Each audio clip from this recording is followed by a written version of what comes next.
Well, cats are among the easiest of animals to live with as pets, which accounts for their massive and ever-growing appeal, with up to 96 million cats living in homes across the U.S. Naturally quiet, clean, affectionate, and capable of adapting to a variety of households, cats make terrific companions. But a lot of people still have some common misperceptions about our feline friends, like who we have right here. So Samantha Nichols is here to kind of break some of those myths, and you've actually brought us 3 beautiful cats. I did. And the reason you've brought 3 today, usually we'll have like one pet on, is because these 3, they're called bonded, right? They're Correct. a bonded triplet. So they all have to go home together. They've been together their entire lives, and these 2 are 9 years old. This one's 8, so it's been a long time. And they love each other. They've known each other, and they've always had each other. So. And we're showing Big Boy right now. That's who I have with me, and he is a big boy. Yes, he is. Probably about 14 pounds of love. I love it. Sam, tell us, how many cats do you have for adoption right now at the Humane Society? Currently, we have about 52 that are available, but that is not the limit of how many we have in the shelter. Really? Yes, and I know because the warmer the weather gets, that's kind of like peak season for cats to come in. Yes, it is. So we definitely want to kind of bring attention to cats, and of course they're wonderful pets, as we were just saying, but like we said, maybe people think things about cats that aren't correct. So maybe let's start actually I'm going to start with the purring, because I'm trying to get Big Boy to purr for me, but does that always mean that a cat is happy when it's purring? It doesn't always mean they're happy. Sometimes they're just doing it just because. Sometimes it's because they're content. Other times, there's lots of different theories about why they do it. Some people think that it can be growling, it can be a warning. Some people think it's a way to warm themselves up. So there's a lot of different theories out there. No one really quite knows why they do it. But they do it when they're happy, but that's not always why. Not the only reason. Right. Now, I have Mama over here, and I have to tell you, she has some claws on her. Yes. She's digging in.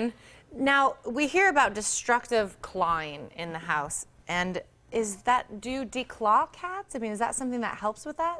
So we strongly encourage you not to declaw. Declawing is not like a manicure. It's not just clipping off the front of your nail. You're actually taking down a piece of the bone. So it can be quite painful for the animal later in life. They may hurt them to walk later. They may not like to do the scratching on the litter box. Anything like that can be kind of painful later.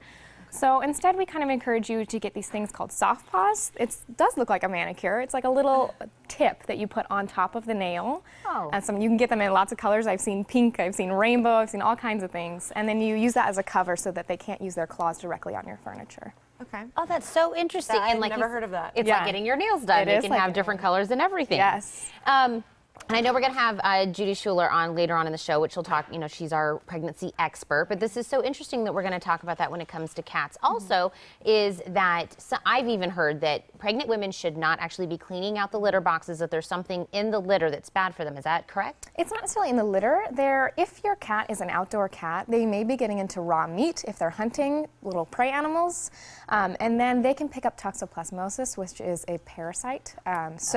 And then when they can shed the toxoplasmosic parasite, and then when you're scooping up the litter is when you can ingest it and you can pick it up. Okay. Okay. Well, good to know. Well, and we don't want to necessarily say that people should get rid of their cats during the pregnancy, but maybe give that duty to the husband. Yes. And let them do it for those 9 months. We'll have Dad do it. Or the other kids in the house. That's a very good point. Now, we want to talk about spaying and neutering our cats. We hear that some people say you need to wait till they're fully grown or until they have their first litter. Will you give us the proper advice? So the fully grown is a complete myth. It's actually much safer for the animal if you have it before they ever go into heat or they reach full sexual maturity. It's easier on the body. They are greatly reduced in having the risk of cancer. So there's a lot of benefits to doing it at an early age. Okay. Oh, that's interesting. I always wonder where some of these myths start or what people were thinking. Right. But again, we have tons of cats that are available over at the Humane Society, including these 3. Oh, Big Boy's totally going to take a nap with me. He loves you, Tina. Oh, I love that. And we have specials going on at the Humane Society when it comes to adoption. Not necessarily for adoption. Right now we're back to our normal fees. But this Saturday on the 7th, between 9:30 and 11:30 a.m., we are going to be doing a food donation to anyone who wants to come. It's going to be dog food, cat treats, those things like that. So there's no requirements. You just come by. If you don't want to get out of your car, you don't have to. And then we'll give you some food. I love that.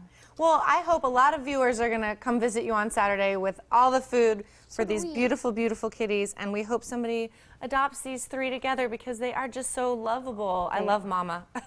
And thank you, Sam, for being on. To find a forever pet, head over to the Humane Society. They're located on Kelvin, northeast of Country Club in Fort Lowell. They're open Monday through Saturday from 11 to 6 and Sundays noon to 5. For more information, you can call 327-6088 or log on to hssaz.org.